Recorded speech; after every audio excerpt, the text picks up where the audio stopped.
zone in traffic. Touchdown, New England. Baltimore with a lot of work to do. Cook kicks it low. And Jones, that might have hit his foot. Baltimore's ball.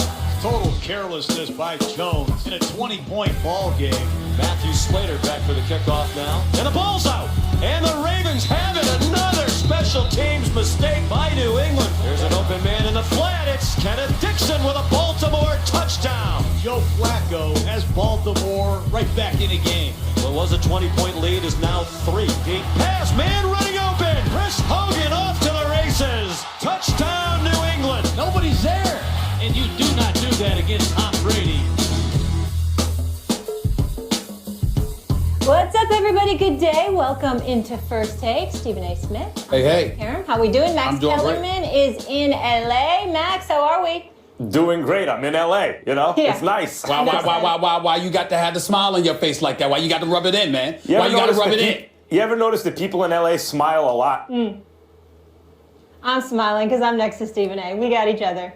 Yeah, we got each other. We gonna have to hold on to that. You know, he makes me sick sometimes. Why? You ain't gotta rub it in like that. You really don't, man. You know. Well, I could lie to you. Let's move on. That is true. You could lie to me. Yeah. That's all right. He does always tell the truth. Speaking of which, let's do that for Monday Night Football and get into it right now. The Patriots got another step closer to clinching their 8th straight AFC East title with a 30-23 win over the Ravens. Just another day in the office for Tom Brady. Put another 400-plus yard effort. Listen to this.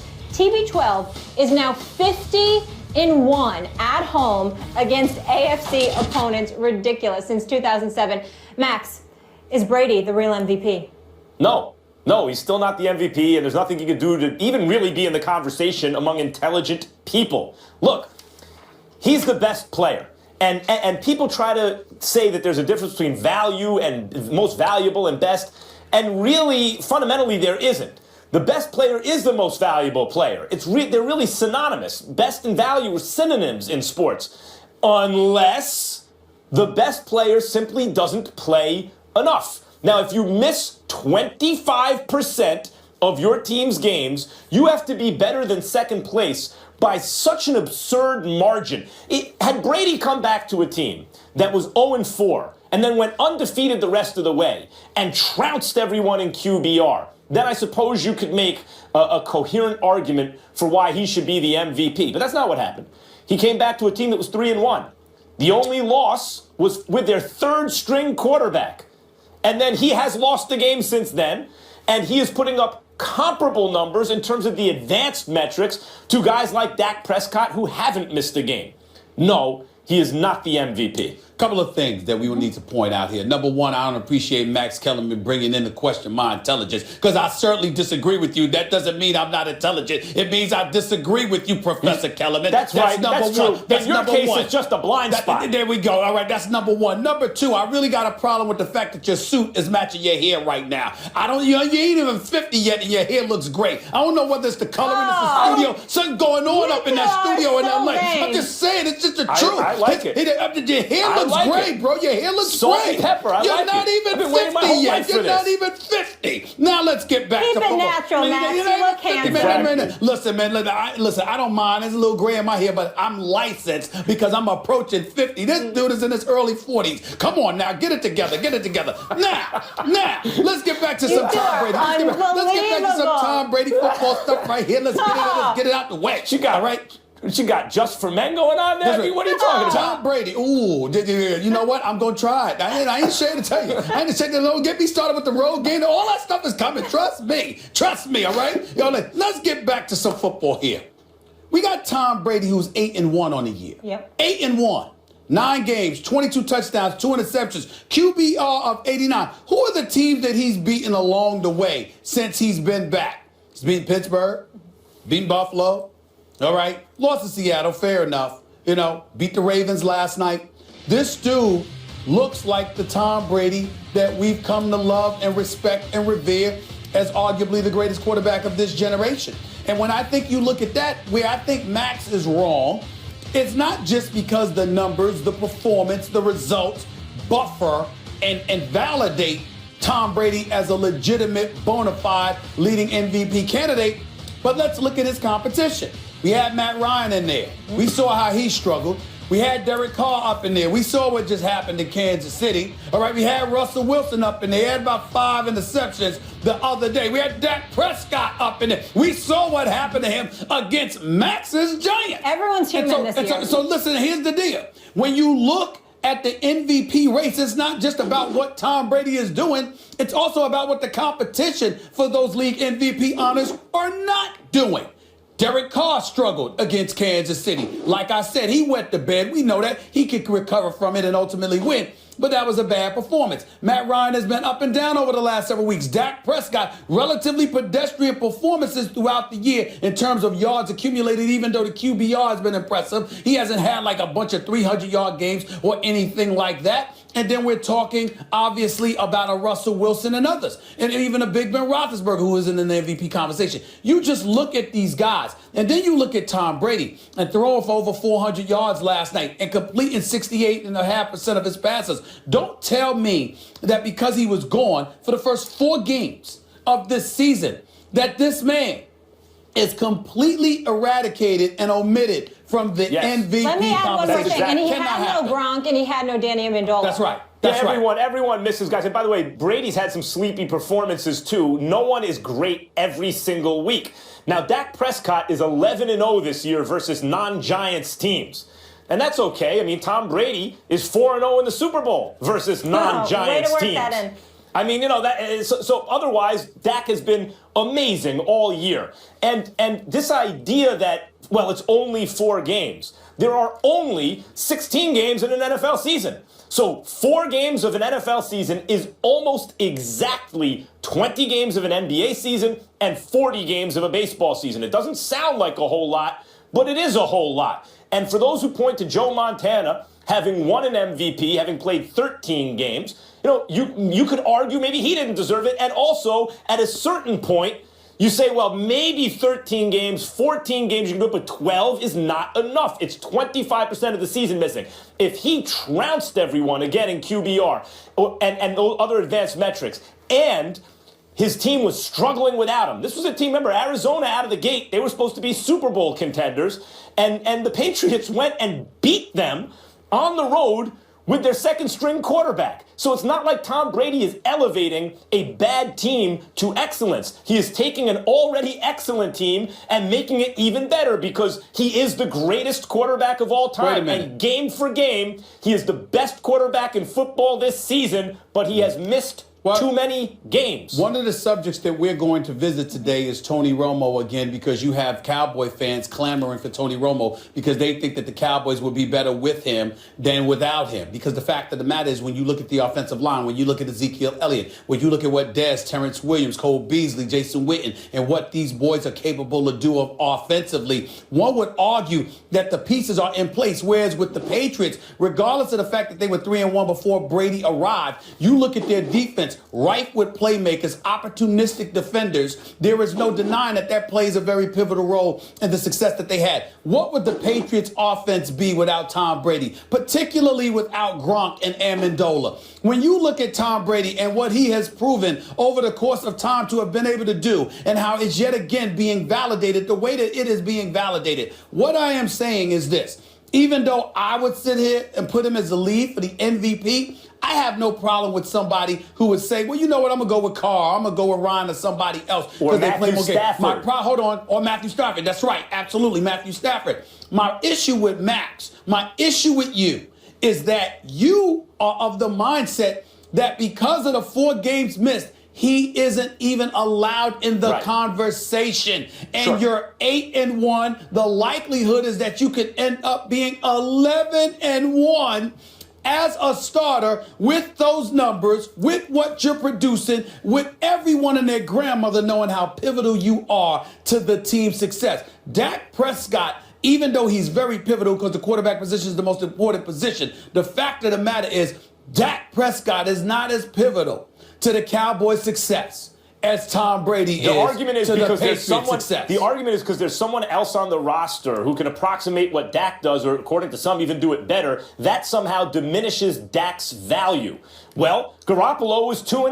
Not about diminishing it. It's about Tom Brady being elevated. That's what it's about. I'm just saying it's not a huge sample size, but in fact his winning percentage is higher than Tom Brady's. He didn't lose any games. Now, do I think Garoppolo is as good as Tom Brady? No, I don't. I don't think anyone at the moment is as good as Tom Brady. But you have to play in the games to have value, and he's missed too many. I don't know how else to say it. All right. The most updated odds we have right now from offshore to win the MVP are Tom Brady winning it at 2-1. Listen, people are not listening to Max on this matter. They know that something's wrong with Max when it comes to Tom Brady. MVP voters. He's trying to hold on to the fact that he said Tom Brady was going to fall off a cliff. That's what he's trying to hold on to. No, the cliff means he'll be cruising along at a high altitude until it happens. That doesn't mean that he's like in steady decline. I forgot. And MVP voters I apologize, Max. in most team sports are notoriously bad at arriving at the correct conclusion. Hey, I apologize. Okay? Your definition of a cliff is different. I apologize. My apology. I just need to say one more thing. Again, he's 50-1 at home against AFC opponents. That stat is 50-1. ridiculous. That's why he's the greatest of all time. Yeah, I'm going to be the MVP. The Patriots have the best record in the AFC at 11-2 and are tied for the best record overall with Dallas. Stephen A., is it a waste of time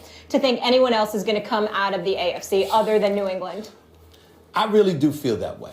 I really do feel that way because I think with Brady, they're a well-oiled machine. And I think that the rest of the AFC, even though they can make it interesting, the team best suited to go up against them from a disciplined and focused perspective are the Kansas City Chiefs. But you're not going to get me to pick Alex Smith over Tom Brady, especially if they got to go to Foxborough to play. The only shot Kansas City has is if they somehow, some way, maneuver themselves in position to get the top seed, and the road to the Super Bowl has to come through Arrowhead Stadium. If Tom Brady has to go to Arrowhead, that would be an entirely different challenge than Kansas City going to Foxborough. If Kansas City goes to Foxborough, as far as I'm concerned, they have no shot. What it if would the be a miracle. Steelers got hot? If the Steelers got hot, yeah, but again, that secondary up against Tom Brady, I don't like it. Right. I don't like it. Oakland, their defense, their secondary up against Tom Brady, I don't like it. Even though Khalil Mack getting to Tom Brady with Bruce Irvin and those boys, they can make it a bit interesting, but I'm not sold on them, particularly after I watched them perform against the Kansas City Chiefs this last week. And then, of course, don't get me started with anybody from the AFC South. I won't even consider it. And so when you look at it from that perspective, that's how we get to that conclusion. To me, the team with the best shot based on experience, based on not shrinking in the moment, would be the Steelers. The team best in terms of focus, preparation, discipline, and not beating themselves would be Kansas City. But Pittsburgh's secondary and Alex Smith in Kansas City, to me, eradicate the possibilities of those two teams, which is why I don't think there's really any sense in thinking that somebody's going to knock off New England unless New England loses the #1 seed and they have to go on the road. Mm-hmm. If they have to go through, if they get to stay in Foxborough, they're going back to the Super Bowl. Max? I picked New England to get back to the Super Bowl this year and face Seattle, who I thought would win the Super Bowl, and I'm still not moved off that prediction, although Seattle's struggling, so that means I think the Patriots are still likely to come out of the AFC, but that's different than saying no one else has a shot. They're favorites, but they shouldn't be prohibitive favorites. If you look at Kansas City, if you look at Oakland, and the puncher's chance that Derek Carr gives that offense late in games, look at last night's game. On the road, the Ravens had a chance in the fourth quarter, and if not for one inexplicably sluggish series, right, of downs where it was just slow moving and one blown coverage, maybe they win on the road against the Patriots. Now, it's a lot of ifs, I understand that, but they were very much in that game in the fourth quarter, and I don't look at Baltimore as world beaters. So, yes, the Patriots should be favored to come out of the AFC, as I predicted they would before the season started, but based on what I'm seeing right now and based on the quality of the other teams and the specific attributes of the other teams, Stephen A., you mentioned at Arrowhead how difficult the Chiefs are there. But again, the Raiders, even though I think it's a year too early, I think next year they might be Super Bowl favorites, depending on what they do to their defense in the offseason. But even right now, we have consistently seen the Raiders win games that they were really no better than the other team. But they have a special quarterback and an elite receiving core and late in games that makes them extremely dangerous. Couple of things worth pointing out, Max. Number one, did you watch Brady yell at, I think it was Edelman last night when he ran the wrong route and what have you? I mean, this is accountability. This is leadership. This is what you would have liked to have seen from Dak when it came to Dez running those routes that he was running the other day. Let me be clear. The other point that I wanted to point out about Brady is this. Look, against an Eli Manning and against a Ray Lewis, I think Eli Manning's like a 1-6 or 1-7 in the postseason against those guys. Here's my issue. Where's that Ray Lewis? I understand that Eli Manning might be there, Big Ben, Derek Carr, for example. But where's that Ray Lewis to contend with? You know, I mean, I respect the hell out of Kansas City's defense, no doubt. Eric Berry Peters and the crew with Justin Houston, Tom Ali and those boys. But at the same time, they ain't what Ray Lewis was. They damn sure don't have that on Oakland outside of Khalil Mack. Now, you can sit up there and say Khalil Mack in terms of, you know, what he brings to the table as it pertains to getting to the quarterback. But when I think about Ray Lewis, Max, I'm thinking about the ultimate leader on the football field, the dude capable of galvanizing the troops. When I think about a Khalil Mack, I think about a poorer version of a Lawrence Taylor in terms of a guy that's so incredible. He goes out there and he performs individually. When I think about Ray Lewis, I think about the individual that galvanizes the troops and elevates everybody's game around him to bring out that massive performance and effort from them. I don't see anyone in the AFC that's capable of doing that on the defensive side of the ball. And as a result, how you going to neutralize Tom Brady? Well, you can't win without neutralizing Tom Brady against the Patriots. I like the Ray Lewis point. Ray Lewis is, you know, one of the greatest players ever, and you want to neutralize one of the greatest players ever, Tom Brady, on the other side. Maybe it's good to have one of the greatest players ever on defense on your side, particularly when that player is a leader of the defense the way Tom Brady is a leader of the offense. I'll point out, though, that against John Elway and the Broncos, since you brought up Lawrence Taylor, who was not the same kind of leader that Ray Lewis was, right? They still beat the Broncos, and LT was the best, you know, player in football that year. Listen, wait a minute now. There was the Harry Carsons of the world, Carl Banks and others on the squad with them now. No doubt about it. I'm talking about the impact that a special player can have on defense. And I look at Oakland. Is Oakland going to struggle defensively if they have to play the Patriots? Of course. The Patriots know how to play offense, and Oakland's not very good defensively, although they're getting better. But is it possible that they have like a Weapon X? Sorry, Dawkins, you know, on that. But they have a Weapon X on their side that can make some big plays when it matters most? Yeah, they do. They have maybe the most talented defender in the league in Khalil Mack. Okay. All I got to say is it must be nice to be a Boston sports fan. Unbelievable. Yeah, that city. They doing it up a little bit. I'm very concerned as a New Yorker. Don't get no credit Red Sox, the Red Sox, now the damn Patriots, you know. You know who else isn't feeling it right now? LA. The blowout on Sunday may have sealed Jeff Fisher's fate when they played like a middle school offense. Man, we gotta play. I don't care if we out the playoffs or not. I don't care. Just come up, show up, play. That's why we play this game. Show up, play. It's like middle school offense out there. Not even high school, middle school. Also ahead, does Charles Barkley owe Michael Jordan an apology? Kenny Smith thinks so, but to Stephen A. and Max, we get into it. So precious is yours. Stephen A., you've been very outspoken on the subject. What's your reaction? Well, I'm not sad. I'm relieved for the city of Los Angeles. I'm relieved for Los Angeles Rams fans everywhere, and I stand by that. I want to modify something. You know, in the tease leading into the show, I didn't know what Mike were going to ask me, and they asked me about about Jeff Fisher's firing, and I joked around a little bit about it, and then, you know, I caught myself because obviously the man's lost his job. There's nothing that's funny about it. So I need to show the proper respect and treat this with the seriousness that it deserves. And I will do so in saying exactly what I'm about to say as I'm looking in this camera. It is time. It has long been timed. Jeff Fisher should have been fired years ago. I don't regret a single damn word that I said, and I stand by it. Not the joking side, but the serious side. And let me take this a step further, just to remind everybody of what we're talking about here. We are talking about a man that has coached in the NFL for 22 years. We are talking about a man that has not won a playoff game since 2003. We are talking about a man that has not had a winning record in 7 years. We are talking about a man that has a resume that is so atrocious, it elevates the importance of the Rooney Rule because it illuminates and highlights even more so why there's such a problem when it comes to the issues of hiring as it pertains to minorities or anybody else. Jeff Fisher is so bad, white folks should complain about Jeff Fisher having a job. That's how bad it is, okay? Because there are white candidates. Forget all the stuff about, forget blacks, forget Hispanics, forget minorities, forget everybody. Let's talk about white America. White America should have a problem with the fact that Jeff Fisher kept his job for this long. And here is why.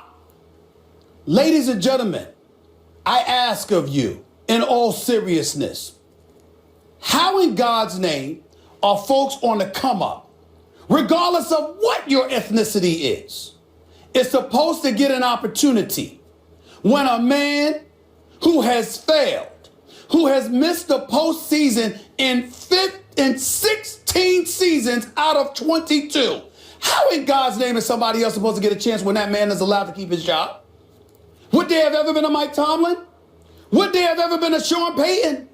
Would there have ever been a Jay Gruden? Would there have ever been a Mike McCarthy? When that level of ineptitude is continuously rewarded, it sends the message that we ain't talking about a meritocracy. We're talking nepotism. We're talking favoritism. We're talking all of the isms that we're supposed to abhor in this great country of ours because it's supposed to be the land of opportunity, not the land of who you know. And that's what land that Jeff Fisher was living in. Stan Kroenke allowed it for far too long. And the city of Los Angeles and pundits and commentators everywhere stood up with your boy and recognized that it was just flagrantly obvious that this is something that could not be allowed. He needed to go. It was the right decision. He should have been gone. And oh, by the way, I got others on the list too. They need to go as well. We'll be talking about them in a little while. I will not apologize for it. I will be sensitive to his family. But last time I checked, we only talking about Jeff Fisher's emotions here. Too many people don't get to lose their job and still walk away with $10 to $14 million. Coming to them after years of failure. But Jeff Fisher gets it like that. Forgive me if my sympathy isn't that great. I think he'll be fine. I really, really do. You know, I'm surprised that more people haven't had a Barzini moment about this, Stephen A. Smith. Remember from The Godfather Part 1? Yes. Tattaglia could have never outfought Santino, but it wasn't until this day that I realized it was Barzini all along. Yep. Everyone's pointing at Jeff Fisher. I think there's a good reason that goes beyond a good old boys network why he was kept around. You know, a fish rots from the head down. And the Rams, at this moment, are a bad franchise. And they've been a bad franchise for a while. You know, Les Snead and Jeff Fisher kind of came in as a pair, more or less. And what's Les Snead done as the GM? How are those drafts gone? How many top draft picks can you whiff on? Yeah, of course you can point to some that worked out. Every team has some that worked out. But they've missed on a lot. This has been a bad team for a long time.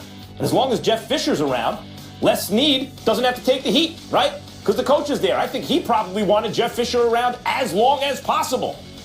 And what about Stan Kroenke? Look at this. Here's some stats on the Rams franchise. No winning seasons since the first term of George W. Bush. Think about that for a second. 5-season stretch. They went 15-65. That is the worst in league history. 15-65. And these two, Snead and Fisher, were signed to extensions before the season began. So you can point to Jeff Fisher, but what about the guy above him, Les Snead? What about the guy above him, Stan Kroenke, who's a brilliant businessman, obviously, but that's a poorly run franchise. What other franchises does Stan Kroenke have a stake in? The Colorado Avalanche, the Denver Nuggets, and apparently the Arsenal Football Club in England. You know what they have in common? Not being run extremely well. None of them very good. None of them relevant. So what issue is it really? Is when I look at it, Jeff Fisher is Tattaglia, and Barzini is actually Stan Kroenke, or at least Les Snead. And I think in Fisher's absence now, we will see the focus shift to the next guy up on the ladder, which is Snead, and then after that, you got to look at the owner. Fish rots from the head down, and what we have here is a rotten fish. Well, let's be clear about a couple of things, Max. Number one, he had Steve McNair rode those coattails to a Super Bowl appearance, coming within a yard and a half or so of capturing a Super Bowl title. And ever since then, he came across as somebody who was better than the players. I know he had a reputation as a player's coach, but I don't see how you could have a reputation as a player's coach if you are somebody that can't get the players to perform for you. That's number one. Number two, I think it's important to point this out. Do you know, Max, that even on the way out the door, Jeff Fisher was actually done a favor? Because his loss last week tied him with Dan Reeves to being the losingest coach in the history of the NFL. Another loss this week against the Seattle Seahawks, which is surely coming, by the way. A loss to the Seattle Seahawks this week will have officially made Jeff Fisher the worst, most losingest coach in NFL history. Not to say that Dan Reeves is that way, because Dan Reeves went to a couple of Super Bowls, but you get where I'm coming from. My point to you is this. These are the kind of things that happen. And I think it's very important to point this out. My issue, I'm not up here trying to get people fired. My point is that if you are in a results-oriented business and you don't produce results, how many people get the opportunities you have? If we can't be it's fair. It's not personal. Exactly. I don't know the man. Well, actually, Stephen A., let me turn that around for you for a second. Sure. It's not that you're up there trying to get someone fired. It's that you're up there trying to get someone hired, a more deserving candidate. And when someone doesn't get fired, when it's not meritocratic, when it's inefficient that way, it denies opportunity to candidates who've earned it. And you brought up, well, white people should be for the Jeff Fisher firing. Yeah, I think, football fans want their team to win. Period. And if the coach is black or white, and unless you have real issues, those are things you got to work out yourself if you do. Listen. They don't care what color the coach is if the football team is winning. At least they should. Listen, let me tell you something right now. I think Marvin Lewis should have been gone years ago, okay? It ain't about no damn ethnicity. It's about results. I think he should have been gone years ago. But it's pretty hard to make that argument when a man goes to 5 straight playoff appearances when you keep Jeff Fisher employed. And it's pretty hard for dudes on the come-up who work their tails off, black, white, and otherwise, all throughout the NFL and throughout college sports. It's pretty hard for them to get an opportunity when you got individuals like Jeff Fisher who are allowed to keep their job. I'm sure there's some role he can play. I'm sure he's a smart football mind, and there's some kind of contribution that he can make. I'm not saying the man doesn't deserve a job. I'm saying he does not deserve to be a head coach in the National Football League. He has had his time. It has long been over, and thank God it's finally official. We'll leave it there, and we'll continue to track, obviously, who the potential candidates are moving forward. But we are going to switch gears here, folks, to the association. We've got a low-key NBA beef I want to get the guys' thoughts on. Why does Kenny Smith think that Charles Barkley owes the GOAT an apology? And does anyone at the desk agree with him? Will Kane joining us for that combo? Stay tuned. Charles Barkley said his relationship with Michael Jordan went south when Sir Charles criticized the job his former Dream Team teammate has done running the then Charlotte Bobcats. Barkley has maintained that he was only doing his job, saying, "That part of my job sucks, but I have to criticize people I like or are friends." Now, Barkley's broadcast partner, Kenny Smith, he's got a different take on this, telling TMZ Charles needs to apologize. I think the one thing that Charles and both Michael have is a lot of pride. A lot of pride. A lot of pride. So once the pride settles down. So you think eventually they'll be on good terms again? I think they'll be, but I do think Charles was wrong. You think Charles was wrong in that one? Mike's doing a great job. And so he should really. Do you think Charles should apologize and all that? He should apologize. He didn't have to. He should apologize. He's doing a great job. TMZ, they are everywhere. Will Kane in the house. So good to see you. Glad to be here. I'm going to start with Max here on this one. Max, do you think Barkley owes Jordan an apology? No. And yes. And let me start by saying that Kenny Smith, when he says Barkley is wrong, is not talking about in the wrong. He disagrees. Let's be clear about this. He disagrees with Barkley's analysis about Jordan, the owner. I agree with Barkley and disagree with Kenny there. Now, no, he doesn't owe him a public apology because professional ethics demand that he tell the truth. The media is the fourth estate. And the job there is to keep our institutions honest from independent, oversight of them. And that goes for politics, and that goes even for sports, sure. And Barkley was telling the truth as he saw it about Michael Jordan. So professionally, publicly, he does not owe Jordan an apology, and that's really what we're talking about. However, privately, if that's your friend, yeah, you might want to pick up the phone and say, look, man, I'm sorry. Maybe we should have talked first, but this topic came up, and that's the way I feel about it. But I'm sorry as your friend if you felt embarrassed by it or there was some kind of breach of loyalty. I just have this professional responsibility. I think a private apology, if that's how Barkley genuinely feels about betraying his friend in that way, is okay. And for those who would say, well, if you're doing your job, how can you be sorry about it? Because you have divided loyalties. One, you have a professional responsibility, and the other, you have a responsibility to your friend in that friendship. And in this case, maybe the professional one overrides the personal one, but that doesn't mean that the personal one is insignificant and that feelings are not hurt. And that privately you can have a separate conversation. Max, how do those apologies go over with your wife? Those kind of apologies. I'm sorry if it hurts your feelings type apologies. I'm not really sorry for what I said, but I'm sorry if that hurts your feelings. I don't know what you're talking about. I've never had it. Yeah. That's what kind of apology you want Barkley to do. Well played, Max Kellerman. Well played.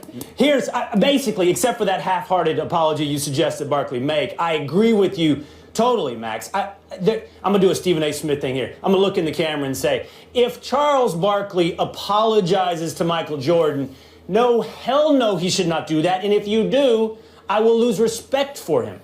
I would lose respect for Barkley. As Max just pointed out, that's his job. His job is to tell the truth. There's this mindset among, I guess sports media critics and maybe social media that this industry is plagued with hot takes. It most certainly is not. And most people that think that can't tell the difference between a hot take and simply being right. They can't tell between confidence and seeking attention. Most of them are just insecure little people, unsatisfied with their place in the world, so they want to go with someone else. No, hot takes aren't our problem. You know what our problem is? People that don't tell the truth. And Max, you hinted at this, and it's exactly true in politics as well. It's people with compromised values. They get up and they have another thing playing in their heads besides telling the truth. In politics, it's because you worked for a certain political party or a campaign. It's guised as experience, by the way. We put these people on TV because they have experience, not necessarily because their ideas are unique or free from burden. But what we really have is we need people who don't worry about those things. Don't worry about their old friends. Don't worry about their connections, ulterior motives. We need people who are willing to get up there and say something unpopular. And Charles Barkley was willing to do that even at the expense of a buddy. That's what his job was to do, and it in fact shows integrity. I have to put myself on Front Street here and just let you both know what time it is in this regard. Let me first say, Kenny Smith and I are friends. We go back many, many years. He's absolutely right. Charles Barkley and I are friends. And Shaq and I are like brothers. I'm very, very tight with everybody. And I know MJ. And I'm not going to go into who I've spoken to, but y'all can imagine who I've spoken to when I drop the details that I'm about to drop to you. Lockout shortened season 2011-2012. The Charlotte Bobcats are 7-59. The following year, they're 21-61, right? Because it's a lockout shortened season. That's why they were 7-59 the first go round. They were god awful. There were decisions that Barkley felt he had to speak on that MJ may have made, whether it was the drafting of Michael Kid Gilchrist or, Gerald Henderson with Bismarck Biyombo and these boys being on the team, et cetera, et cetera. I know Michael Jordan. Michael Jordan is a big boy. Michael Jordan can take somebody being critical of him. He requires two things. Number one, that you know what you're talking about when you give details. And number two, if y'all are tight, pick up the phone and call me first. You have access to me. You have inside information. One of the things that I did, if you remember, I went off about Carmelo Anthony in the Olympics. And I said, I don't want to hear anything about Olympic gold medal. I want the chip because of the reports that were out there. I had to come on the air, Will, and apologize. You know why I had to apologize? Because Melo was saying that the quotes misrepresented his position. But more importantly, he was saying, you have access to me. Why didn't you call me? The only reason I didn't text him was because he was in Rio, and I thought I couldn't reach him. He said, why would you think you couldn't reach me? Of course you could reach me. So my point to you is that Barkley, love Barkley. He does have a job.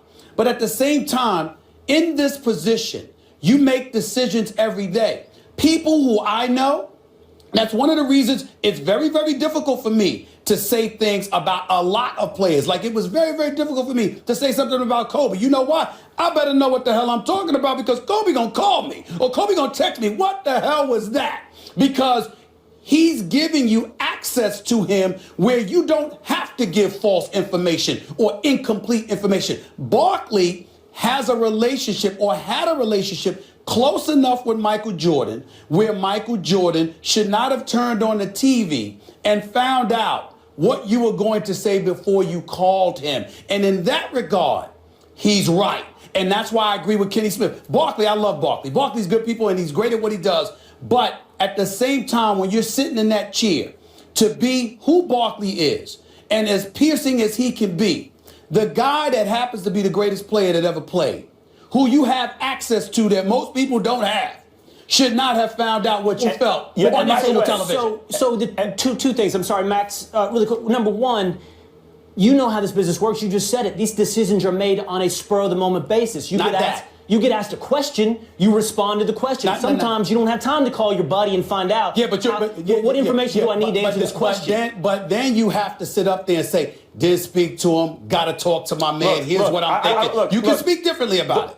The point is here, I know it may sound to some who listened to Stephen A. just then that you're almost giving that, or you are giving the subject of your criticism an opportunity to somehow change it. You know, if you wrote something critical, if there was a story coming out in a publication, something critical about somebody, and they sent it to them first, you would think, well, are they going to get to proofread it? But the way I feel about it, because I have relationships with people in the business that sometimes I have to criticize, is that if I call that person, because we're close, and I say, look, this is what I'm going to say about you, if I can say it to them, even if it's highly critical, then I can say it, you know, with a clear conscience that I'm actually just doing my job and I'm not taking any unfair shots, and maybe they can help kind of flesh out their point of view for me.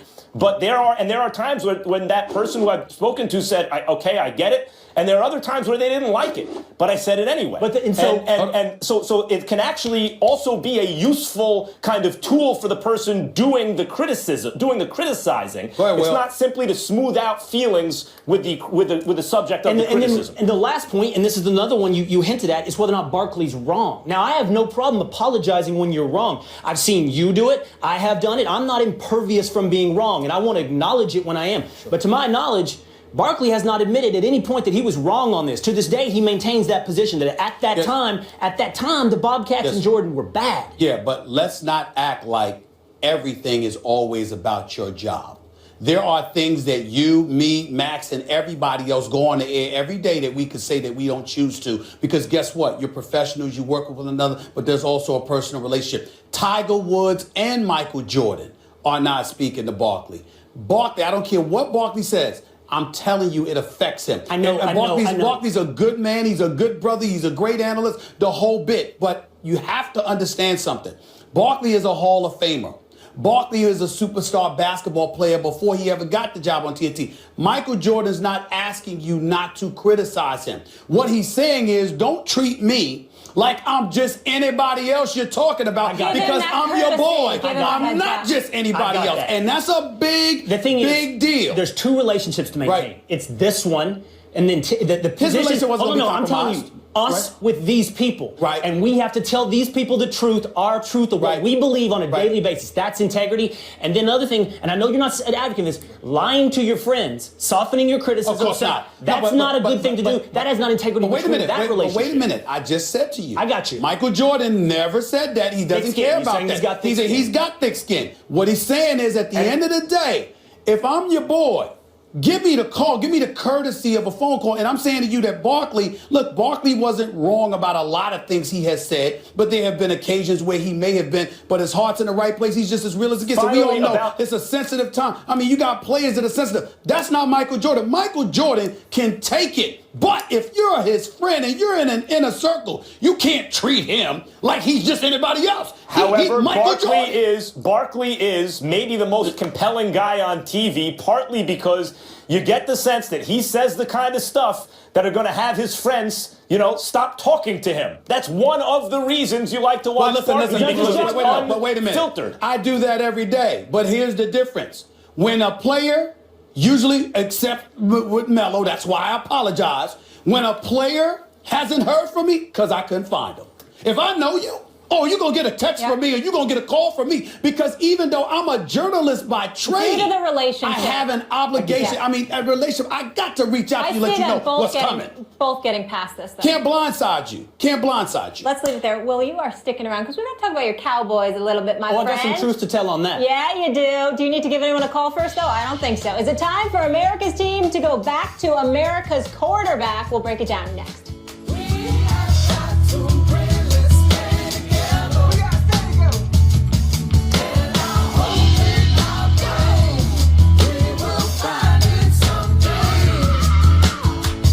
You totaled your brand new car. Nobody's hurt, but there will still be pain. Dak wasn't on his usual offensive attack on Sunday, completing only 17 of 37 passes against the Giants and throwing 2 interceptions in a 10-7 loss to New York. Jason Garrett said at no point did he contemplate pulling Prescott in favor of Romo, and made it clear yesterday that Dak is the Cowboys' guy. You can make it as simple or complex as you want to make it. It's pretty simple for us. Dak's going to play quarterback as we go forward. He's done a really good job for us up to this point. We've won 11 out of 13 games that he started, and he's handled really every situation as well as he can handle it. So we'll just continue that way. Tony will be in a backup role for us, and he'll be ready to go if he's called upon to play. But Dak's done an outstanding job up to this point. Excited to see him continue to play. Well, Kane, you keep a special eye on this team. Do you believe that the Cowboys should stick with Dak down the stretch? For now. But I think they got to start thinking about it. I think if the Cowboys don't consider right now replacing Dak with Romo, they're simply committing professional malpractice. I mean, it'd be crazy not to consider it, not to begin to think about it. And by the way, while we're at it, I don't think the Cowboys will commit professional malpractice. Well, I watched you from my home last week in New York City mocking Jerry Jones and his beginnings of a flirtation with Tony Romo. Hilarious. I saw you. You couldn't get your words out. It was Did you very like his ineloquent t-shirt? of you. It was funny. Laughing so much you couldn't get your words out. It was funny. He does this to me. What you mock is actually genius. What you mock is good management. Let me share this with you. This is Clarence Hill. He's a beat writer for the Fort Worth Star-Telegram. I know Clarence. Apparently, Clarence is very good. And Jerry was on ESPN radio this morning in Dallas, and he's saying that we should think about the factors that could cause a quarterback change. And he compared it to porn. He said, I don't know. Compared it to porn. Well, very eloquent. It's very important. I'm not done. It's very important. But you need to repeat that for You win if you stop me halfway. Okay, go ahead. He compared it to the Supreme Court's definition of porn, which is, I don't know what it is, but you'll know it when you see it. I can't define it, but you know it when you see it. Okay. The Cowboys need to think about this. Number one, this is a Super Bowl team. This is not a playoff team. This is a team with a legitimate chance to win the Super Bowl. And if that's the case, which quarterback gives you the best chance to do so? The Giants game and the Vikings game should give you some doubts about Dak. Not so much that he should be benched. 11 straight wins, the guy gets some leash. 11 straight wins, he can make a few mistakes. 11 straight wins, he can face some adversity. But if you're not thinking about it, you're not thinking about another game or two like this with 2 picks, another game or two like that, I've got a $100 million backup sitting over here, then you'd be committing malpractice. The Cowboys better be considering the scenarios where Tony comes in. Well, first of all, I must confess to you, you left me almost speechless because I'm thinking about porn in the Supreme Court and they talking about how you don't really know what it is until you see it. I don't know how you don't know what it is until you see it. But I'm just saying. Now I got a whole new tool in my toolbox. Throw porn on the table when you're off the top. You stalled me there for a second. I got frozen there for a second, but I'm back. Let me get this straight. Because I can't believe I don't know whether I'm talking to Will Kane or Max Kellerman. So let me get this straight. Dax should stay in the game. He should stay in the lineup, but at the same time, you're not sure whether he should stay in the lineup because he would be considering, professional malpractice if he doesn't consider it. So he should think about it, but it's really not going to happen. I want to confuse you. I don't want to make it too hard, but you and Max, I got to give it to y'all. Y'all got me confused with this one. You got me there. Here's the reality. in the end, I really don't care. I mean, I entertain you, but the fact of the matter is that whether it's Dak or whether it's Romo, y'all ain't winning. That's all I care about. I don't give a damn who's your quarterback. It really doesn't matter to me this year. What I care about is that the worst fan base in American history, known as the Dallas Cowboys fan, led by the Will Canes of the world, end up miserable before February. That's all I care about. As long as you are miserable come February, I'm good. I'm good. So you can sit up there and talk about Romo or Dak all you want to. You can sit up there and say Romo's definitely going to be in there, and then come on the show and you're speechless because Dak is balling, and then suddenly you don't know if it's going to be in there. So you're dropping the subject. You don't even want to talk about it when you come on the show. And then a week later, after Dak Prescott struggles against the Giants, here you come again talking about it's something we'll consider. This is what it is. Nothing if not consistent. No, you have nothing. I have been talking about the opportunity for Tony to contribute. Listen. By the way, I'm on this show every day. Yeah. And the fact of the matter is that there was a week you came in here, we actually didn't talk about the Cowboys. You know why? Because Will had nothing to say. Will has nothing to say. I'm not telling people what happens if you say stuff like that. Will had nothing to say because that was afraid of me, and you know it. Come on now. Will had nothing to say because Dak was balling. And we knew that Tony Romo had gave that concession speech, that retirement speech that he gave, damn near crying for crying out loud. That didn't happen? If there's ever a week, Max Kellerman, when I'm not here, it's because you and Stephen A. have said we can't handle Will this week. Oh, please. Would you like the truth now? Dak Prescott is the quarterback of the Dallas Cowboys because he's 11-0 against non-Giants teams. And even the 2 losses to the Giants were very close, and the Giants are a bad matchup for the Cowboys, particularly as their defense rounds into elite form, as it seemed to do against the Cowboys. Dak otherwise is 11-0 against the rest of the league. He's a baller, and even ballers are entitled every now and then to some stinkers, which is what he had against an elite defense in a rivalry game on the road, which is where those stinkers sometimes take place. And they still had a chance to win at the end. Look, we all knew that if their record hit a certain level, at a certain point, it would take several consecutive losses and or bad performances for them to consider switching Dak.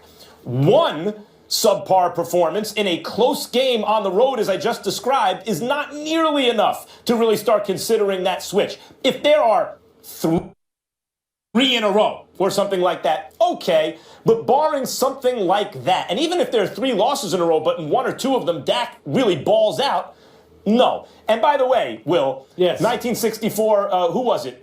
I wasn't born. Potter Stewart, the pornography definition. I don't know what the definition is, but I'll know it when I see it. Yes. Was a terrible cop-out, and it was a way of abdicating his responsibility of doing the job of defining what it is. Max, that was the job, and he didn't want to do it. Max, so define it. How many games does Dak have to look bad in or lose before you make the switch? So I say 3. What say you?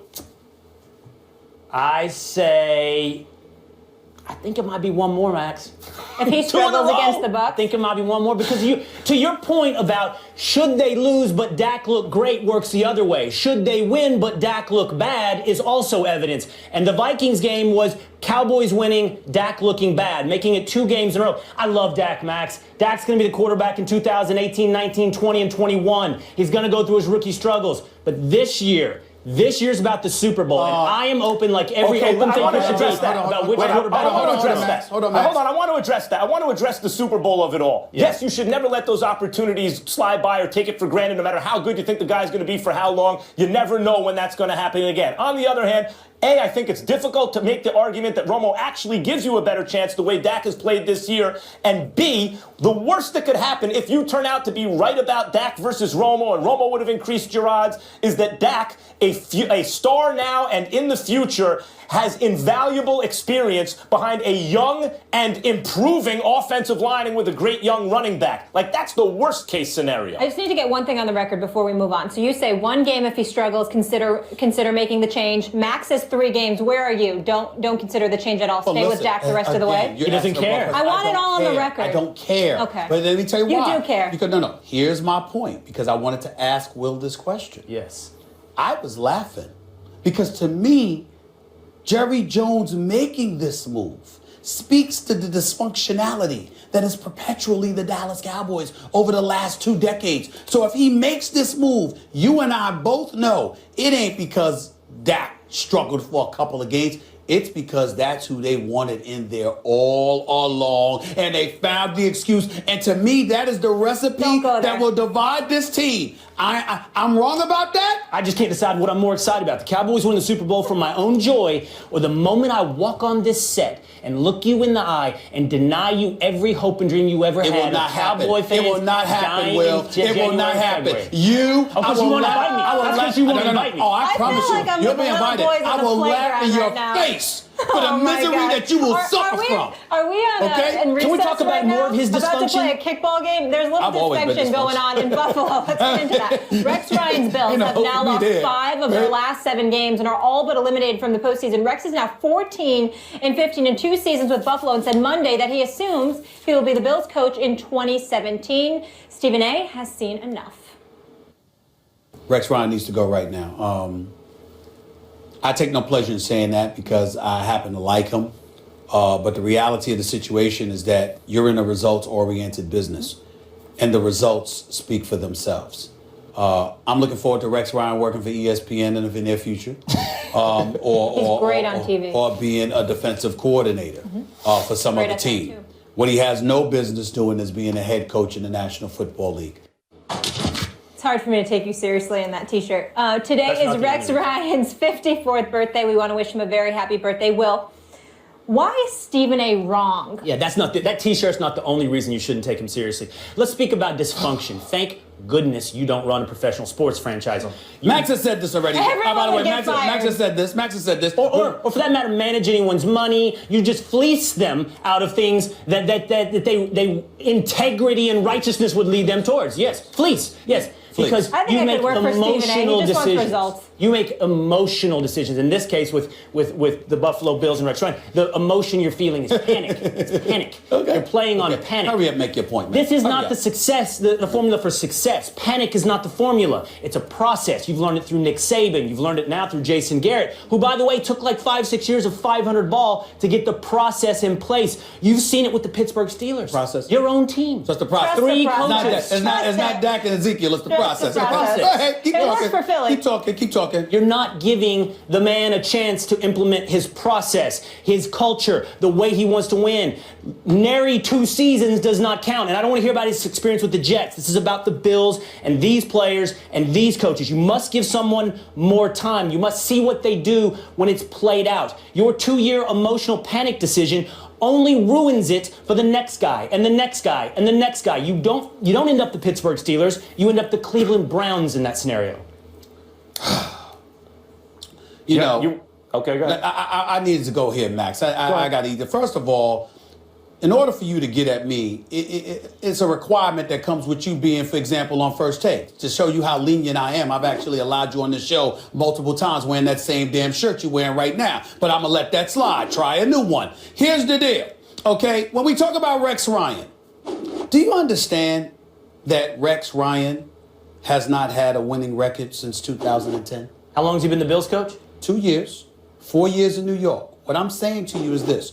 This is a man that bloviates about himself and what he's going to do. This is a man that was introduced as the head coach for the Buffalo Bills and said, is the mic on? Because it's about to be on. All the stuff that y'all been going through, missing the playoffs all of these years, that's about to change. This is a man that has proven religiously over the course of a half-decade now, more than a half-decade, that he is incapable of being the overseer of an entire franchise. Can he coach defense? Absolutely. He's elite. But he has proven that he's very limited on the offensive side of the ball, that he is very limited when it comes to developing quarterbacks. And when you look at the combination of those two realities and what is required to be successful in the NFL, the fact of the matter is he's come up short. But I also call about this. Why do guys prefer to come to the NFL rather than coach colleges? Because you don't have to recruit. You got grown young men that's coming in there. They understand the responsibility that comes along with the task at hand. They embrace it. They accept it. They're well paid for it. They move forward. So ultimately, it comes down to your ability as a leader, as a steward of a franchise, to go out there and galvanize the troops and maximize their effort so you can have peak performance. This dude religiously comes up short. That's the bottom line. If you keep letting guys like him stay in their positions, no one new will ever be a head coach. That's what it comes down to, Max. Look, what it comes down to is no matter the coaches mostly cancel each other out. Again, the bell curve. You know, here are the bad coaches. There are 3 or 4 or 5 of them by definition. Most of the others fall in the middle somewhere and tend to cancel out. You know, you're a great coach. You're in the NFL. I mean, that of course, it's the highest league in the world for football. So you have to be great to get there, but now you're being compared to other great coaches. So among that group, where do you rank? Well, by definition, most will be in the middle, and then a few will be on the far right end, the really special coaches. Now, only a couple of teams can have those guys, Bill Belichick, Pete Carroll, Mike Tomlin, these guys. Otherwise, you just hope to get maybe on the right side of that middle of the pack. And solid coaches with bad players will tend to be underrated. With solid teams will be about 500. And if you give them good players, really good players, Jason Garrett, they'll look really good. And I think it's pretty clear that Rex Ryan is a solid coach. He's shown that throughout his career. The Bills have solid talent, and so they're about a 500 team. But you don't jettison the coach because he's not Bill Belichick.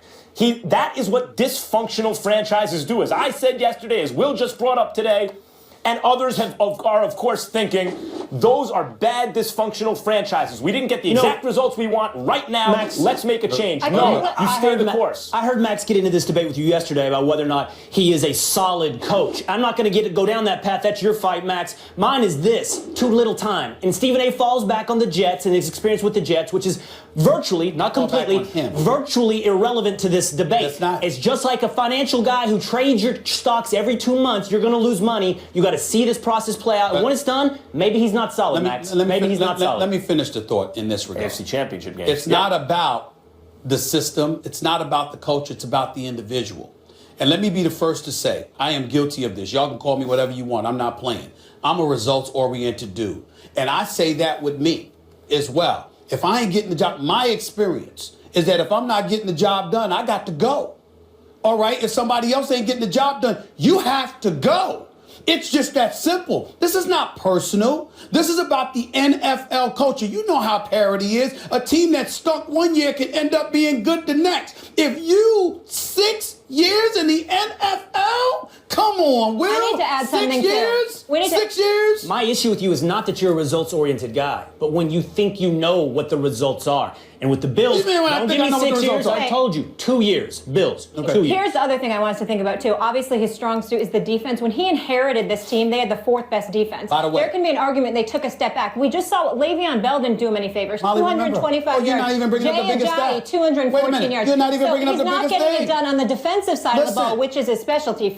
You're right about that, Molly, but guess what, Will? Yes. They had 54 sacks Doug Maroney's last year there. The very next year, Rex Ryan's first. 21 sacks. And they actually took a step back. You got Mario Williams. You sit up there, you got him dropping back into the secondary when he was a pass rusher. Defense is supposed to be your signature. So that should be unlocked, and that's Come on now. Come on now. I would not say the defense stinks.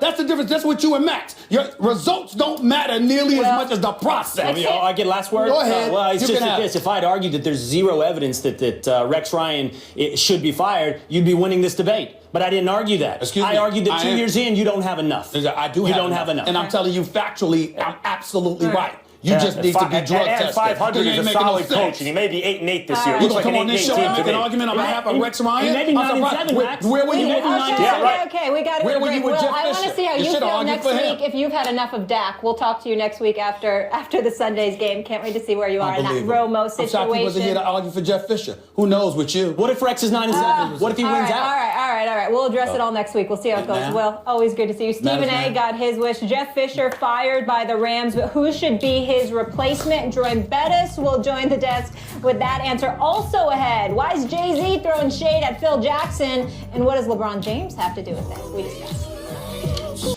Got the big in the room. It's about winning. That's what it comes down to. And Jim Harbaugh's that guy. I mean, he went to Michigan. They were losing. All of a sudden, they were back in. They were the Michigan that we knew of old. He went to Stanford and said, I'm going to beat you at USC. Everyone laughed at him, and guess what? They started beating USC. And that offensive line can be fixed. It really can be fixed. But you got to get the right person in line to fix that. Look, if Kevin Demoff and Stan Kroenke want to win, you have to put the right people at the head. You really do. That's what it comes down to. I feel bad for the fans, and I feel terrible for the players, and that's no fun. Eric Dickerson will get his VIP treatment back, rightfully so. That was him on AM 570 LA saying he wants Jim Harbaugh as the next head coach of the Rams after Jeff Fisher was fired yesterday. Max, who do you think should be the next head coach in LA? Well, of course, if you can get Jim Harbaugh, you go get Jim Harbaugh. The guy is a winner. He doesn't wear particularly well over time, it seems to me, in the NFL if you look at San Francisco. But even there, that was a tremendous, I thought over a 3-year period, when you look at all the evidence, even though they didn't win the Super Bowl, they were the best team over that period in the NFL. If it's not about him being an offensive or defensive, mastermind. As Mark Schlereth points out when he comes on this show, people are hung up on drafting, but there's also the element of development. And it's not exactly the same thing as drafting. Ideally, you draft the players you want and develop them in the ways that you think that's the reason you draft them. They can become this guy ultimately. But it's not exactly the same thing. And you look at players, for example, on the Patriots. Who was Julian Edelman? Who was Chris Hogan? Who was LeGarrette Blount? Who was Malcolm Butler? Who are these people? But they get to the Patriots, and because of the way they are developed there and then the way they're deployed, they are excellent, assets for a football team. So Jim Harbaugh, wherever he goes, will do that, it seems to me, and is an elite football coach, either on the college or pro level. And if you can get him, you get him. Well, you really stepped out on a limb there, and so am I, because I completely agree with you. You want to go and get Jim Harbaugh, and the reason why you want to go and get Jim Harbaugh, and I feel sorry for saying this because part of me doesn't want him to leave the kids at Michigan and what he's built there. I'd like to see him win a national championship before he gets. I mean, we rave about Jim Harbaugh, and I love him. I think he's a great, fantastic coach, but he didn't win a national championship at Stanford. He didn't win the Super Bowl championship at San Francisco. He hasn't won the national championship or been in the playoffs at Michigan, even though it's year 2, and he's clearly done a phenomenal job. So why should he be the ideal individual in Los Angeles? It's very, very simple. Because he got robbed in San Francisco. The fact of the matter is the San Francisco 49ers, they sat up there and they made him the scapegoat. Trent Baalke and Chip Kelly shouldn't be there, as far as I'm concerned. What they did to Jim Harbaugh is an absolute travesty. And the fact that he could end up in Los Angeles, out on the West Coast, in the same division as the San Francisco 49ers, I think would be poetic justice. And I think it's something that we all should clamor to take place. I definitely think that's the way to go. One comment about that, Stephen A. There are managers and coaches in every team sport who mean a tremendous amount to turning around the fortunes of the team. I think about Billy Martin in baseball. He was worth, he could take a last place team the year before, and just through not even acquiring players, using them certain ways and just being a brilliant baseball guy, win the division the very next year, come in second place, just a total turnaround that's unlike anybody else. And I think Harbaugh is that kind of guy. He's so intense, he can do that immediately. Like that year, you go from terrible to really, really good. But Billy Martin was not a long-term answer for a franchise or a team because the intensity burnt those guys out. And the only reservation I have for Harbaugh's candidacy as a head coach in the NFL is in college with the turnaround of players, the turnover rather, every several years, and the fact that they are college kids and you can coach them a certain way, that intensity maybe wears better. And I wonder if in the NFL, it's not that I would ever pass on Harbaugh, I would take him, he'll make you good right away. But it will be interesting to see if and when he has his next stop at the NFL level, whether that wears well over time. And maybe it's with the front office that it doesn't wear well, I don't know. But it seems to me it's possible that his level of intensity will make you great for 3 or 4 years, and then it may be time to move on. I'd like to see him again in the NFL. It'll be interesting to see their laundry list of candidates right now, former coaches and obviously coordinators. But what an opportunity to turn around football in the city of Los Angeles, that sunshine. Obviously a lot of work to do. Here's the beauty of it. There's nowhere to go but up. Exactly. It's been so awful. The bar is It's set been nice so awful. and low. The bar is set nice and low, and Jim Harbaugh is like the Larry Brown of football. He's Mr. Fix-It. Let's see what he does. Let's see if that's something that he would take, but they would be smart to extend the opportunity to. It'll be interesting to see how it plays out. Coming up next, the LeBron James-Phil Jackson feud won't go away, and this time we have to blame Jay-Z. I will explain, and the guys will react after the break. Also ahead, Psycho Tom unleashed last night, but does Brady get a pass with his actions on the sidelines? We discuss.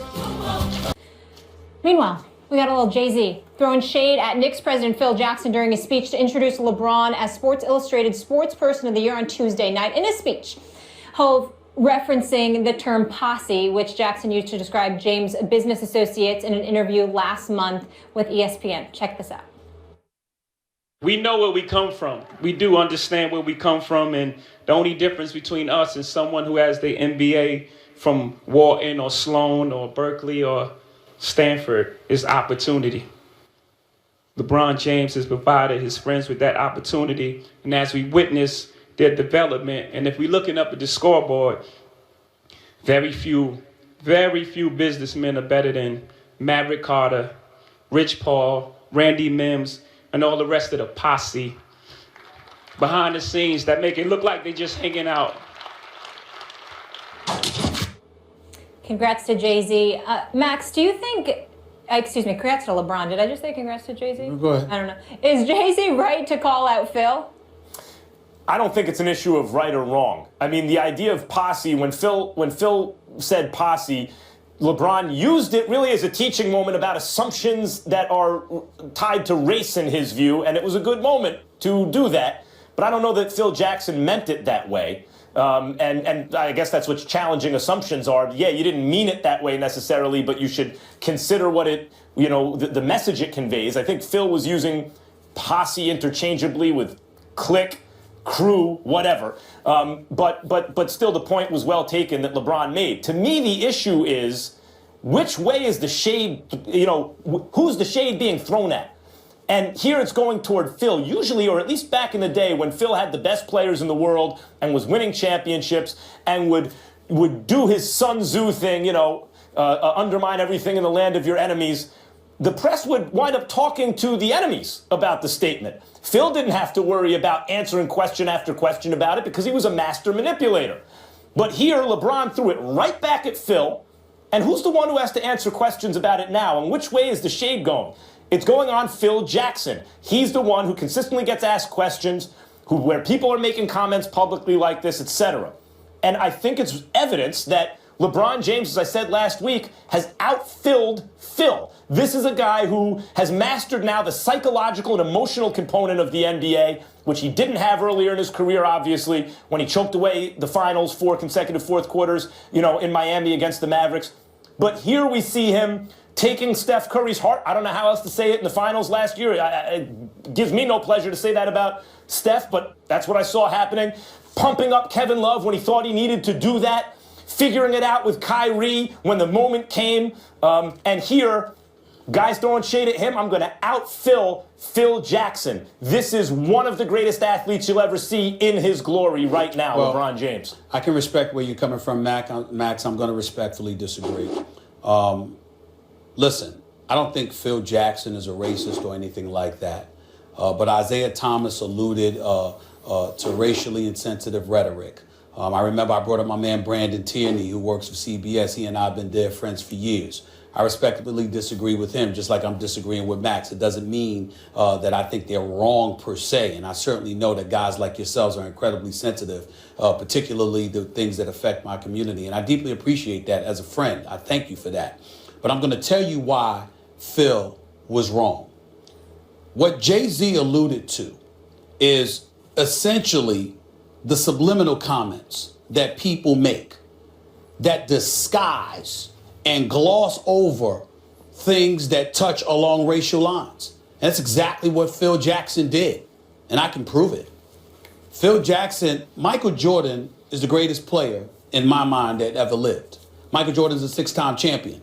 Michael Jordan also has a guy by the name of Fred Whitfield, who's an accomplished executive in this game. Rod Higgins, who's a former GM in this business, one of his tight friends. Charles Oakley, one of my brothers. these are just a few of the guys that Michael Jordan has considered friends, Worldwide West and others. I never heard Phil refer to them as a posse. I never heard Phil to refer to Shaq's crew with Uncle Jerome and Mark Stevens and the rest of the crew. I never heard him refer to them as a posse. I never heard him say anything about who Kobe Bryant hangs with. So in essence, what we're talking about is a Phil Jackson that decides to articulate and elocute a position about these individuals as it pertains to somebody who didn't play for him, who didn't deliver championships. But you made sure not to say it about those who do deliver you championships. I don't believe that's a coincidence. I don't believe that's an accident.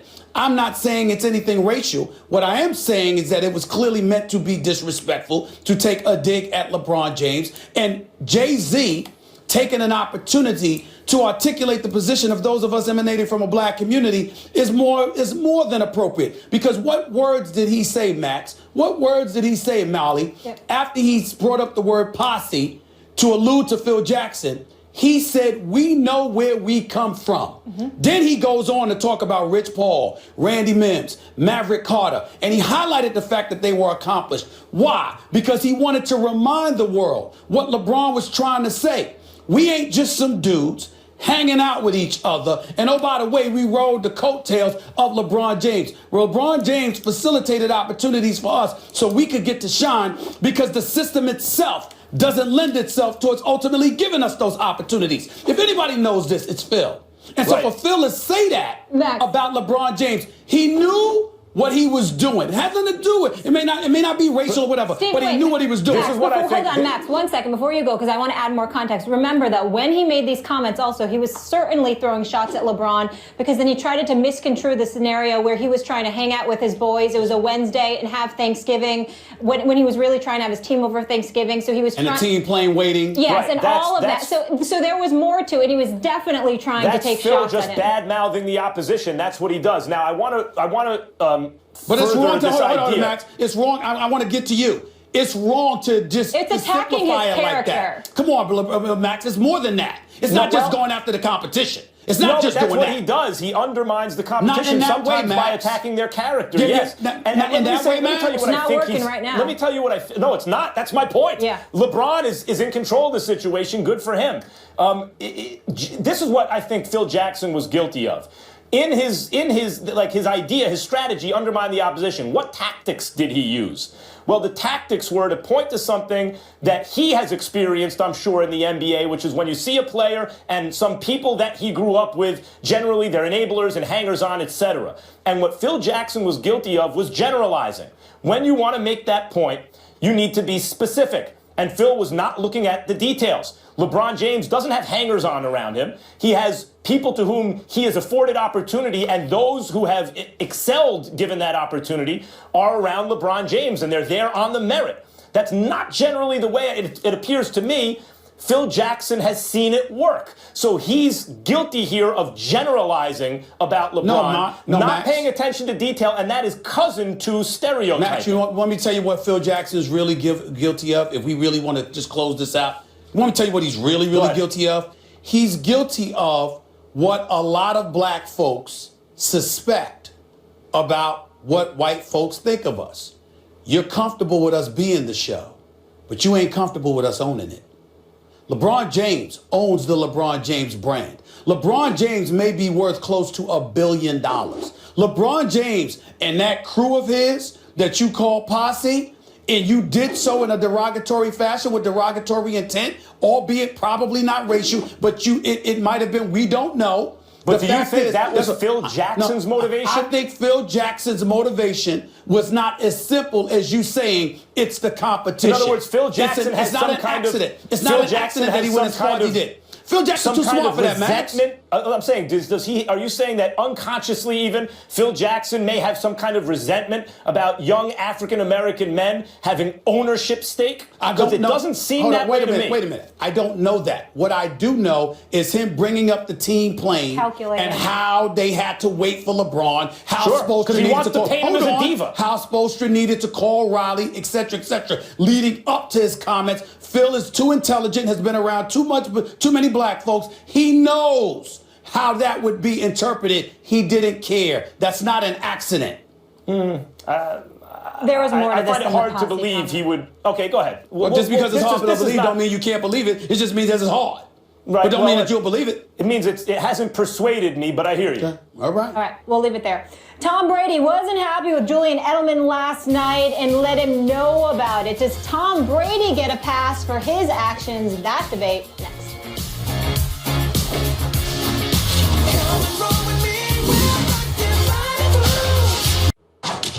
Tom, the terrible, we don't hear that one often. During the first half of last night's win over the Ravens, Tom Brady was captured throwing a tirade on the sideline after he missed a deep pass to Julian Edelman. It's not the first time Brady's been fired up during a game. Max, should Brady get a pass for this? I mean, yeah. I can't believe we're even asking that question. Tom Brady is the greatest quarterback who ever lived. I think that's probably the best argument you can make for any quarterback is that Brady is number one. He's a 4-time Super Bowl champion. He's an extremely competitive guy. Sometimes I don't like when he shows up receivers. Personally, I think, all right, you showed that guy up publicly a little bit, and maybe it wasn't even that guy's fault. But it's the same way when Popovich says something, we give him a pass because of the equity he built. If this is Popovich's process, then that's the best process. So why are we questioning it? It's better than everyone else's process. If this is Brady's process, then that's the best one. He's entitled to do it. And furthermore, it may be the best one out there because it has led to success. Of course, he not only gets a pass, but it maybe should be emulated when he does something like that. Like there's something to be taken from it. Here's the deal. Of course, Tom Brady should get a pass because he's one of the best ever, if not the best ever. But I think the question itself is being asked because, Max, the fact is that, again, I keep repeating that sports is the closest thing to a meritocracy. We look at sports and we're thinking things are fair. And so if you're going to judge an Odell Beckham Jr., even though he's a receiver and far more demonstrative than Tom Brady in my estimation, or the T.O.s or Ocho Cincos from the past and others, then people are saying, wait a minute, what you say about these individuals, how you label and characterize these individuals. Why is it that you're so quick to do that, but you're not so quick to do that with Tom Brady? Now, to me, he's great. And he wins.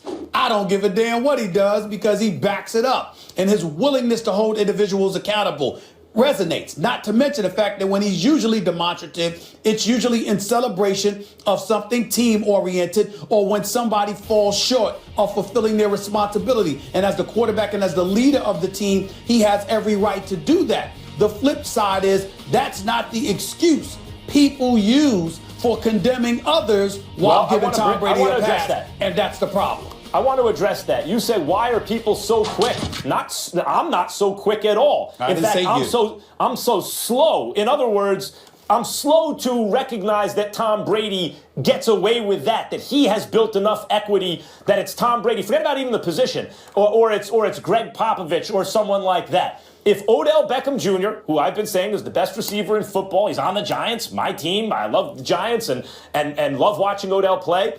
But if he winds up winning 4 Super Bowls, multiple-time league MVP, Super Bowl MVP, and he starts talking to somebody and doing something which right now I'm not so crazy about, at that point, I'll tell everyone else who has something to say, shut up. He's earned that. So it's not so quick to defend Tom Brady here. It's that over the body of work, over the course of his career, he has earned the benefit of the doubt in these situations. Well, he's earned the benefit of the doubt, that's true. But at the same time, it's not the reason why everyone's prone to give him a pass. It's that it's almost like it just passes folks by, like it goes unnoticed. It's one thing to sit up there and say, he is this way, but we're going to let that pass because he's so great. It's another thing to be in a situation where you're not even acknowledging how he chooses to conduct himself, his demonstrative tendencies. And yeah, now far be it for me to get on anybody about being demonstrative. I certainly don't have a problem with it, especially when this brother is a winner. All I'm saying is anything that points to consistency and fairness being exercised is something we should entertain instead of ignore. If you want fairness compared to Tom Brady, get on his level. Well, that's not necessarily always the case. Jerry Rice can say whatever he wants. Well, I'm not sure about that. That's the whole point. I'm not sure if Jerry Rice acted like T.O. Well, you're Odell right. Beckham You're Jr. right. would have been a problem. I can't speak for others. As far as I'm concerned, Jerry Rice can say whatever he wants. Okay. All right. We all know you're a bit different. But go ahead. Let's stay in the AFC. Go to the AFC North. You too. Adam Pac-Man Jones had some strong comments about Browns receiver Terrelle Pryor. It still feels weird to call him a receiver. After the Bengals defense shut down Pryor on Sunday. Cue the trash talk.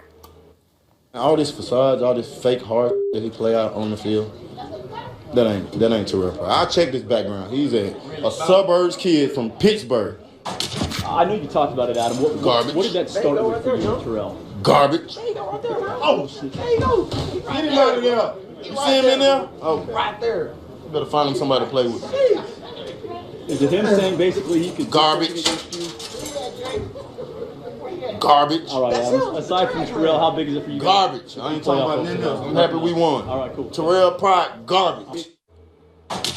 He had props and everything. Browns coach Hugh Jackson did not complain about Adam Jones' criticism of receiver Terrelle Pryor. Jackson even said Pryor has to stop some of the things that he's doing that lead to that kind of situation, adding, I don't think that there's any place in the National Football League, especially on our team, for this. Max, your reaction? Well, Terrelle Pryor is extremely talented, but when you're 0-13, shut up. I mean, I think that's what it comes down to. And maybe Hugh Jackson would say that no matter what your record is, that's not the way I want to run my football team, and that's his prerogative. Whether he's right or wrong, I think, are ultimately borne out in the results. Whatever his process is the results over time. And Hugh Jackson, up until now, he's a head coach now, has gotten results, and I'd be optimistic about his ability to get results going forward. But to me, the issue is, if you're 0-13, stop talking. You're 0-13. Why are you stirring the pot? Well, listen, that's correct. Here's the deal. Mm-hmm. Adam Pac-Man Jones is absolutely right. And I think that Terrelle Pryor needs to have some humble pie, because Pac-Man Jones is basically saying that I've been in this league for a while. You haven't. You just got here. You're a quarterback who's now become a wide receiver. Now, the sad part is that he's the leading wide receiver for the Cleveland Browns. Got nearly 900 receiving yards. But when you are 0-13, shut the hell up. You don't need to be talking. That's my argument in favor of Pac-Man Jones and what he did. What I will say in defense of Terrelle Pryor is this. You got a lot of scrubs on Cleveland. You 0-13, I'm sorry. You got a lot of scrubs. Okay? You're Terrelle Pryor. You're doing everything everything imaginable and everything possible to disassociate yourself from it, but you can't help it. You're wearing the same uniform, representing the same franchise, from the same city. You got to go out on the same field with these dudes every week rather, knowing they stink, knowing you'll probably lose, and the frustration is just boiling. So you try to get yourself motivated, caught up in individual matchups, because what you're trying to do is separate, distance, and disassociate yourself from the abysmal circumstances that you're indelibly attached to. That's what's going on with Terrelle Pryor. Yeah. So Pac-Man was right. Terrelle Pryor definitely needed to be humbled. There's no question about it. And Pac-Man Jones can ball, which he has proven. But what I would say to Pac-Man Jones is, when you go home and really think about it, let it go, which I'm sure he will. Because this brother's so miserable. You know what I'm saying? Yeah. You wouldn't wish 0-13 on anybody. Two points. I want to make two quick points about this. One, the fact that Pac-Man Jones' background is worse than Terrelle Pryor, so he somehow has more of a right to talk that way. Look, Sugar Ray Leonard did not come from as bad circumstances as some of the other fighters he fought, but he beat him pretty good. So, that's one. And two, Steve Smith. I don't care if Steve Smith came from the richest family in the world, the receiver. The career he's had, and as tough as he's been on the field, that's not Terrelle Pryor. Not yet. He doesn't have that career yet. So Steve Smith can say these same things, and if you're a corner or you're in the secondary, you want to go back at him, whatever. I'm not going to criticize Steve Smith for that, but that's not Terrelle Pryor, at least not yet. We'll leave it there. Coming up, you know what time it is. Your boy, Stephen A. Smith. He's going to take us home with his final take. Who is he going to go in on? Stick around for that. You never want to miss it.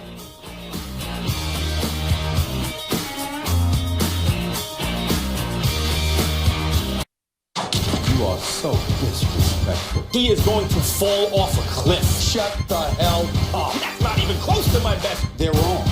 And I don't give a damn that they agree with me or not. Time for Final Take, where Stephen A. gives us a little food for thought in his final word of the day. Stephen A., take us home. If Al Davis, just win, baby, were alive today, he'd tell you that winning actually isn't everything. He'd wax eloquently about ethics and principles, about how having the decency to simply tell the truth matters just as much as anything else. And he'd do so in the throes of reminding us all that such platitudes, such basic, honorable things should never be associated with Mr. Lane Kiffin. So much for wondering how one ends up going from Alabama to Florida Atlantic in the sport of college football. This is not to condemn Kiffin, mind you. America, after all, is the land of second chances. We all make mistakes, but damn, Kiffin appears to have made so many. Perhaps it's time to stop and applaud before asking him, how in the hell did you get anyone to give you another head coaching job? Let's rewind, people. There was the bizarre press conference in September 2008 where Al Davis got out of the sickbed just to essentially announce to the world that Kiffin was a pathological liar. Then there was the second chance Kiffin received when he got the head job at Tennessee. He promptly called out Urban Meyer, then the coach of Florida, before he could pass gas. Then he lost to him. Then he left for USC, reneging on a promise to stay at Tennessee. They still don't want this man in the state, y'all. Of course, we all know what happened, what followed. More losses than were expected, just as many excuses as was expected. And then ultimately, Kiffin being fired at the airport after getting grabbed off the team bus. The school, that is USC, wouldn't even allow him to ride back on campus with the players. So why are these things important today, you might ask? Because no matter how successful you are as an offensive coordinator, or that you have national championships on your resume, or that Nick Saban is vouching for you, you're leaving Alabama, where Saban has amassed 113 wins and 4 national titles over 10 years. And you're doing this to go to Florida Atlantic, which has 76 wins in the school's 16-year history. Championships to them would be simply having a winning record. College coaches, as we all know, are supposed to be true leaders of men. They're the ones cultivating young men into manhood, instilling values, discipline, and responsibility. No one doubts Saban's resume on such matters, no matter what some critics may say. But Kiffin? Come on now. Come on now. Saban may say Kiffin is ready. Perhaps. But one would like to think he's learned from his mistakes, that he's been humbled along the way. I'm speaking about Kiffin here. Here's the safest bet in all of this, though. No matter what happens with Kiffin this time around, we all know he ain't staying for long. Not at Florida Atlantic. So the only suspense down the road ultimately will entail this. Yo, Kiffin, why'd you leave this time? Still landing on his feet, though. Final Take, it never disappoints. If you like what you saw, go to our Facebook and Twitter pages and join the conversation. Coming up tomorrow, Oscar De La Hoya will join us ahead of Bernard Hopkins' final fight of his career. And of course, we'll react to all the NBA games on our air tonight. First Take, we appreciate you. See you tomorrow.